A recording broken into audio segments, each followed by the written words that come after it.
Hello, my wonderful, beautiful friends, guys. Welcome back to r/PettyRevenge, where people get little wins on others who've wronged them. And in this episode, guys, Karens are getting taught lessons left and right, so get ready to be satisfied. Guys, I hope you enjoy the stories today. Don't shake your heads too hard. And as always, you can send or link your post to this email right here. Let's dive in.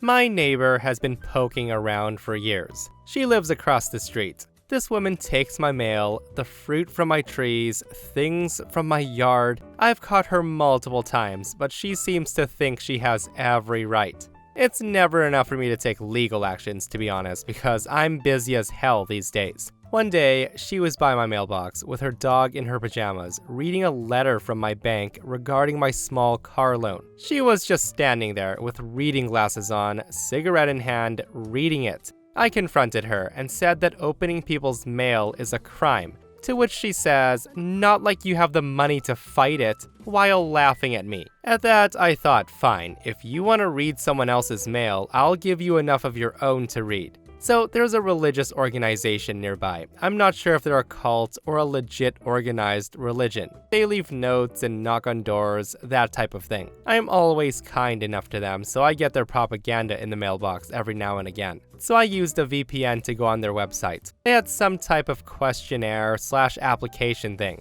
I used a fake email address, fake name, but I used her address. It also wanted a phone number. Her dog comes and craps on my lawn every evening. One night, I saw him out there and I gave him an unsuspecting pat and also took a photo of the tag on his collar. I then scurried back home and redid the application with her address and phone number. I see them come by 4 times a week to her house now, random times. Sometimes at 7 a.m., sometimes 8 p.m., and most weekends. They're always leaving massive packs of papers and stuff in her mailbox and on her porch. I just know they're most likely calling her constantly too. So there you go, nosy neighbor. Lots of important scripture to read and to keep you busy. Enjoy. Guys, yeah, what that neighbor's doing is highly illegal. And if I were OP, I would be getting footage of her opening my mail because that's insane, guys. And what's even more insane is the fact that OP comes back with this update and says, yeah, so I've reported her 6 times over the past few years. Cops take my statement and I give them photos of her. I can literally see her house from my house. She's a stone's throw away. She's never done anything like steal my packages or anything good. I can't be bothered making more reports for stolen letters, grapefruit, rocks and soil, succulents, and the cheesy garden gnome that I got from an office Christmas party. Honestly, I was glad she took that one. So guys, a lot of people are suggesting that OP go to the postal inspector though, as they do have a little bit more power when it comes to these things. And this person comments, send yourself a fake solicitor letter, thanking you for your inquiry and detailing the punishment for reading other people's mail. Go into detail about how your evidence will guarantee a conviction. Absolutely brilliant. So I live on a quiet little street in a quiet little neighborhood in a quiet little beach town. I know the neighbors directly near me, but we don't have block parties or any of that weird stuff. We've never had any issues with the guy next door. He's relatively quiet. He goes on vacation a lot, so we get his mails and paper for him. Other than that, we don't ever hear from him. The guy lives alone and he has 1 car, and he has a 2-car driveway. The length of street in front of his house is big enough to park 2 large vehicles, and sometimes parking on our street is tight. Several of our neighbors have multiple cars that they park on the street. We ourselves have 4 cars. Someone else has a boat parked out there.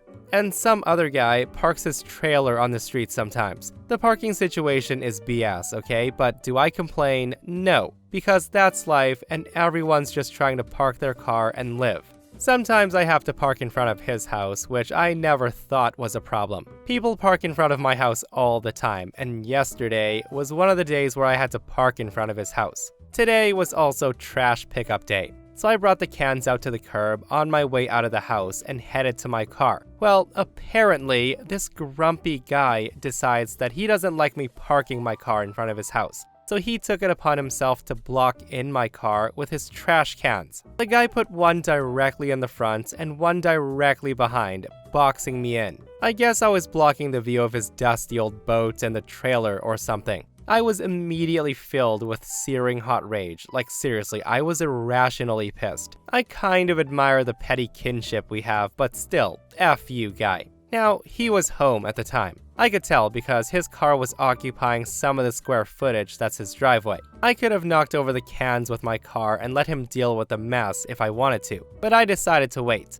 Later on, when I got home from work, you can just imagine my pure petty joy when I saw that he wasn't home. He had brought his cans back up the driveway and left them next to his garage, and that's when my inner petty crocker took over. I took his trash cans, walked it up his porch, and put it directly in front of his front door. He'll have to move it to get inside, and he knows it was me. Oh, and I parked in front of his house again, and I continued to do so every time I could. Take that, a-hole. Guys, it always amazes me how some people think they own the street parking in front of their house, to the point where they yell at someone or do something like that. And guys, I've had a neighbor like that once too. Never parked in front of his house. The spot was always empty. But as soon as someone parked there, oh boy was there trouble. And if I were OP guys, I would have just rolled that guy's trash cans down the block and hid them somewhere. Play stupid games, win stupid prizes, if you ask me. Okay, so this was a long time ago, probably about 14 years ago. My mom and dad had a nice two-story in a rural subdivision, and I loved it. Our backyard abutted a cornfield, and we had 2 cherry and 2 apple trees. There was a lot of neighborhood kids to play with. It was nice. Our next-door neighbor, however, was an insane person. Let's call her Crazy Karen. Now, Crazy thought that it was appropriate to fetch the morning mail while wearing nothing but an open robe.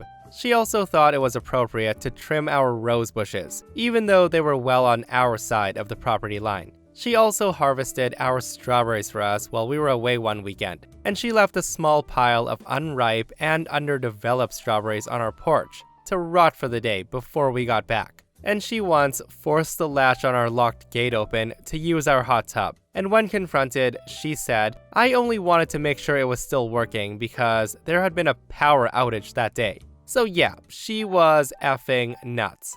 The final straw for me, however, as a 17-year-old was when we were on a 5-day vacation and we came back home to find that our butterfly koi were missing from our pond. By that, I mean my koi, that I had bought and raised for 3 years in the 400-gallon pond that I myself had researched, designed, dug, and built with my own money. There were 6 of them, and they were gorgeous. They had a very nice pond filter, lily pads, and duckweed, and they were fed once per day with high-end koi food.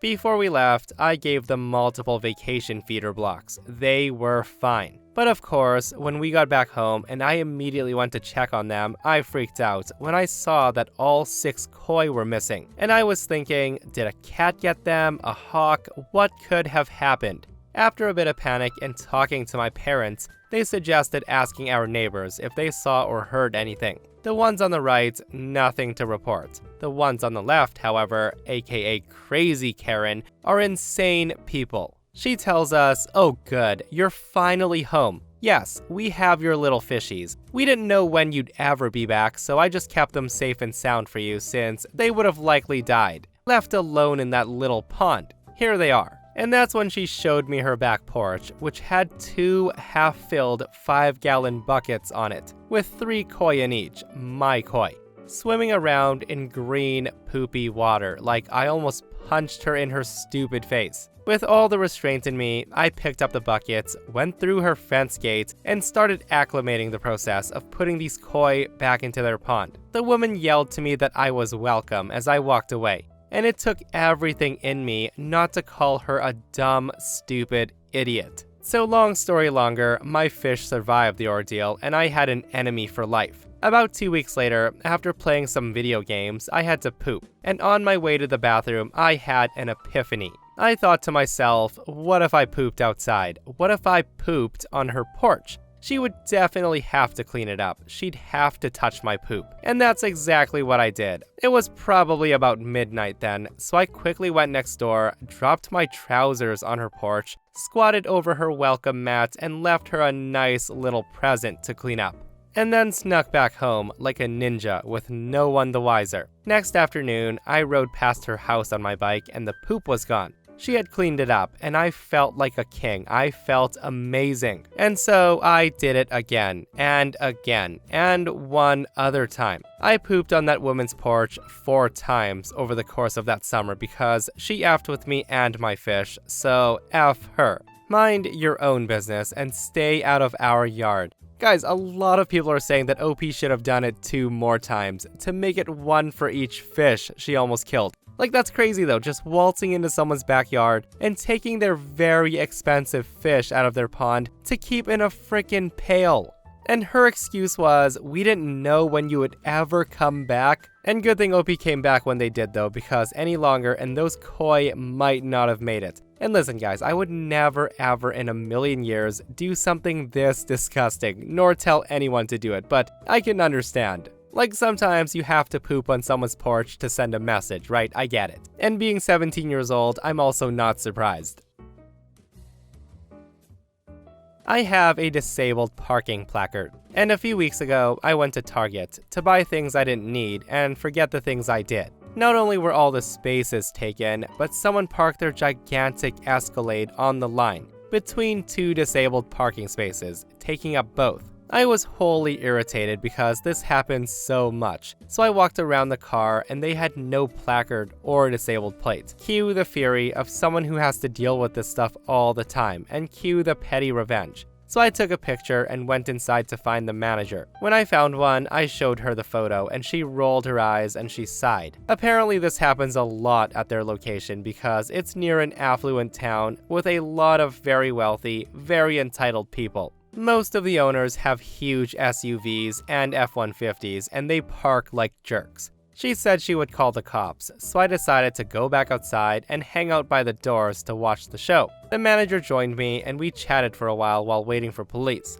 So the police arrive and they walked around the car, peering through the windows and running the plates. One cop took out a little book and started to write in it. They then took some photos and one came over and asked if they would make an announcement in the store to get the driver outside. So the manager radioed someone inside and asked them to announce the make and model and plate of the car over the PA system. A few minutes later, she comes charging out of the store. She was a middle-aged, well-dressed woman, the common Karen of North America, and she's already yelling at the police. As soon as she got to her car, one of the cops held up his hand to shut her up and started lecturing her. I was too far away to hear, but she stopped yelling at least. The cop then spoke to her for a few minutes, and then the other cop with the little book handed her 2 papers, and she looked absolutely apoplectic. The cops then came back over and spoke to the manager, telling her that they ordered her to move her car, and if she didn't or she caused problems in the store, to call them back and they would tow the car.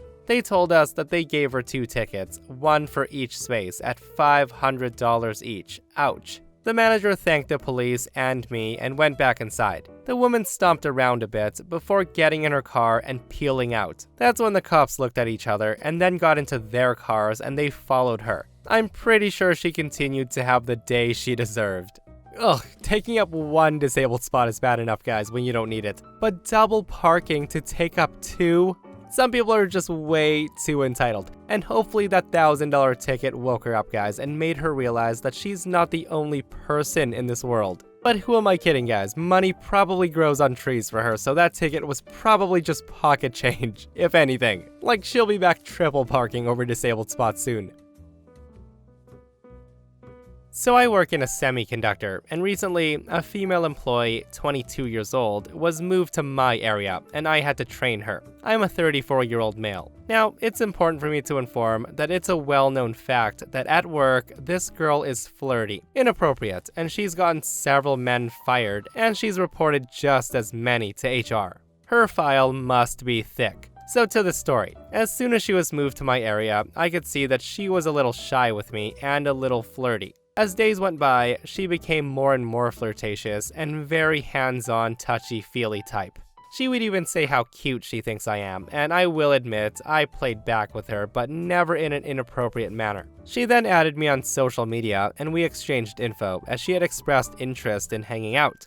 So I guess one weekend, she saw on social media that I had gone to the park one day. And when I came back to work the following week, she was acting very odd and angry. It turns out she was upset that I never called her and was acting very immature. She was acting overall crazy, just someone that would get mad considering we never made plans or anything. A few weeks later, the same flirty behavior was still going on. I ended up missing a few days of work due to a bad stomach bug. I couldn't eat or drink anything, so I missed some work. After a couple of days of being in bed, I felt well enough to look at my phone, and I had a ton of notifications. A few from her being so angry that I left her on red, and she tried to get a hold of me multiple times with no success. The following Monday, I get to work, and of course she was angry, but I just ignored her and kept working. Shortly after that, the manager came up to me and told me to get my stuff because I was being moved. I kind of figured that this had something to do with the girl, but I wasn't sure, so I asked. It turns out that she told them that I asked her out repeatedly and she's turned me down every single time. And that I've been mean to her ever since she turned me down, and that's why I refused to help her with work. All very untrue. This was escalated to HR, and soon after, I get a call from HR explaining that there's an open investigation on me for what the girl said. I denied all accusations and told them I had no problem sending them screenshots proving this is a lie. So I sent them all the messages with her, calling me honey, telling me I'm cute, and 3 days before her complaint in one of her last messages, she asked me to hang out with her when we have time off together. The last message I sent to HR was a message from the girl apologizing for slapping me in the face at work, twice. She did this in an immature, flirty type of way, but I was pretty mad and never said anything. I just kept the text. After making up lies to try to get me fired because I left her on red for too long, I figured HR would like to see a message from a girl who's admitting to assaulting someone at work, unprovoked. Needless to say, a couple of weeks after the investigation began, she was fired and all was right in my world again. Yeah, that girl seems a little bit nutso, guys. Like, getting multiple people fired at work? Yikes, guys. Like, it definitely sounds like she's someone that can ruin someone forever, though. And OP does come back into the comments and talks about the slapping and says, twice. It happened twice. As I said, it was in a flirtatious way, but it definitely wasn't a soft slap. My safety glasses came off my face. So yeah, with OP saying that, guys, I would say good riddance. So a couple of months ago, our lovely older pit bull was fighting cancer, and we had the painful decision made to have her put down. She was low on energy at this point, and moving was difficult, and getting her to eat was getting near impossible. With that, one of the only things we wanted to give her was one last day outside in the backyard. So the day before she was put to sleep, in the morning, I set out to set up a tent in the backyard, and filled it inside and outside with things that our dog absolutely loved. I noticed as I was setting things up, the neighbor behind us was placing sticks and leaves in their fire pit, which normally I wouldn't care at all, but our poor dog was having trouble breathing at this point. I figured it wouldn't be an imposition to let them know my current situation, and asked if they could postpone the burning for just today. The wife let me know that they're just going to be burning a few things to clear their yard, and it won't last very long at all, and she gave me some level understanding about the dog. With that, she lit up the fire and the smoke billowed into my backyard. For some context, the neighbor is directly behind my property, and I have about 100 feet by 100 feet backyard, and theirs is about 50 feet by 100 feet wide. Just to add to this, I don't mind if people are burning things around me. I'm not particularly fond of it, but if it makes them happy, that makes me happy. So a few hours go by, and I notice that they're still outside, adding more things to the fire. So I approach and ask them kindly on an ETA, trying to be as patient and as understanding as possible. They say they're almost done. A few hours later, there's a raging fire outside, and I can visibly see the husband outside, pointing at my home, yelling, and then adding actual campfire logs, no longer leaves and sticks at this point. So at this moment, I'm not angry, I'm just very sad. My poor dog isn't going to have the last day we wanted to give her. We would take her somewhere else, but we don't want to stress her, so we spend the rest of the day inside. Later that night, around 9 p.m. as the sun's setting, I go out for a walk and notice the fire still roaring.